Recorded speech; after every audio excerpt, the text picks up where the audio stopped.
How do you cleanse your tools? We're going to talk about that.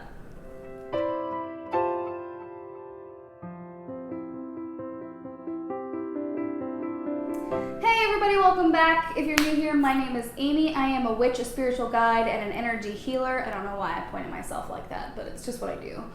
If you're not new here, you've already been through this with me. Welcome back. Thank you. If you like this video, please give it a thumbs up. It really, really helps me out with the YouTube algorithm. Other people won't find it if you guys don't give it a thumbs up. And if you really like it, share it with somebody else that you think might also like it. If you haven't already, subscribe and hit that little bell button. I really want a bell. I'm gonna get a bell, you guys. Just wait.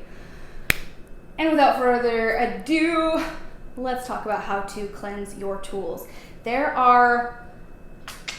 we're going to talk about four ways that are common that you can use to cleanse your tools. Now, the first thing is, it's important to know which tool you're cleansing. Obviously, if you're getting ready to cleanse a tool or you have a new tool, you know what the tool is, but I don't know what your tools are, so we're going to cover a few different methods. A very easy way to cleanse your tools, say you're dealing with crystals or stones, rune stones, rocks, things like that, things that will not be harmed by water, then it is great to get clean running water, put it in a bowl, and put your stones or your crystals in there. You can also set it under the moonlight outside overnight when the moon is full, or you can set it in the sun in broad daylight when the sun is at its hottest, depending on whether or not you are a night shadow person or a daylight kind of person, whichever one feels better for you. You can also just leave them in the water for a few hours or overnight or whatever in your apartment or on your counter, and take them out, dry them off, and they should be clean and good to go. Highly suggest putting some salt or some cleansing herbs in the water as well to help not only cleanse the tool, but also help it recharge its own its own power and energy. Okay, so we've already talked about how salt can be used to cleanse tools, ergo the water. You can also just use salt. So if you're dealing with say like a tarot deck, maybe a set of runes, crystals, stones, a wand or something that somebody's giving you. If your wand is made out of wood or it's metal and you don't want to put it in water, or for instance your pendulum, like I've done here, my pendulum gets cleansed in salt. So this is salt that I have specially put together for casting circles and for my spell work.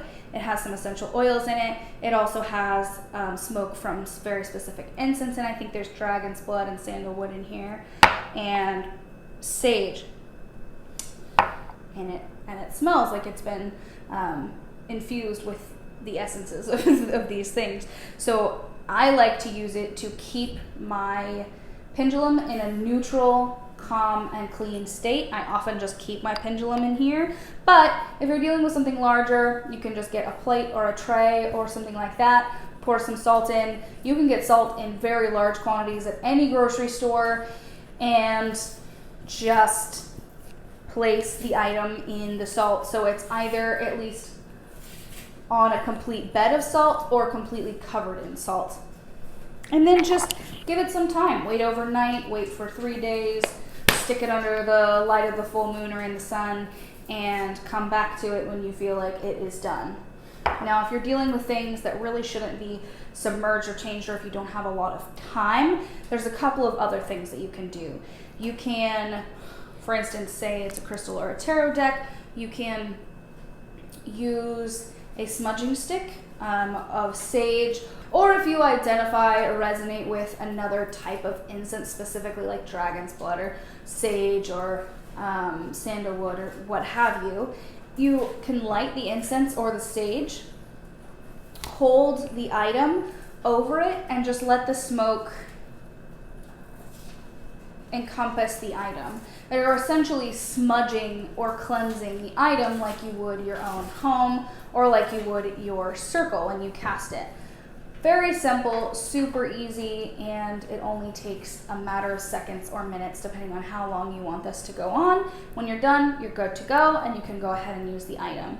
The other thing that you can do, something that I do pretty often, is I will actually light a stick of incense, and I will light a candle that I have purposed for cleansing. I usually use a white one for cleansing because it's neutral. There's nothing in it. There's nothing to change its personality. I'll light the candle, and then I'll place the items that I want to cleanse and charge.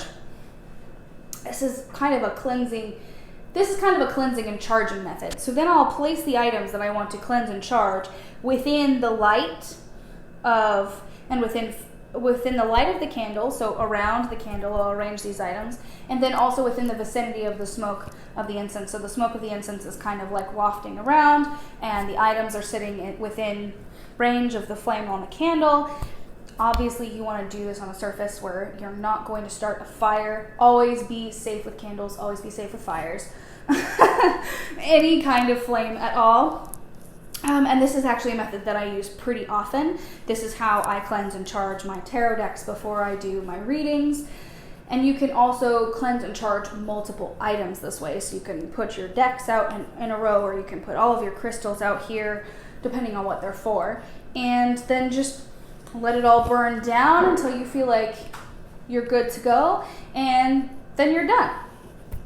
So these are the 4 ways that I am most likely to cleanse and charge my tools. It's very important to cleanse your tools when you get them, and also every once in a while if you use them for something, or if you haven't used them in a while, or especially if somebody else has used or touched one of your tools, it's very important to cleanse and charge them so that you can make sure that they're in a neutral, powerful state and they're not going to interfere with your workings or your energy or anything like that. You always want to be very, very careful with your protective measures, and this is really one of the first ones, is to make sure things are cleansed and charged and ready to go in a neutral state. Okay, if you try any of these methods, or if you have other methods that you really like, please share that in the comments down below, because it'll be good for me, and it'll also be good for other people who are watching this video and want to learn about cleaning their tools. If you're not already, follow me on Instagram. I put a lot of thoughts and the projects that I'm working on, pictures of my dog up there. And then also, if you're so inclined, also consider supporting me on Patreon so that I can keep making more videos like this for you. And again, thank you so much for being here, you guys. I love you so much. I will talk to you later. Have a blessed and beautiful day.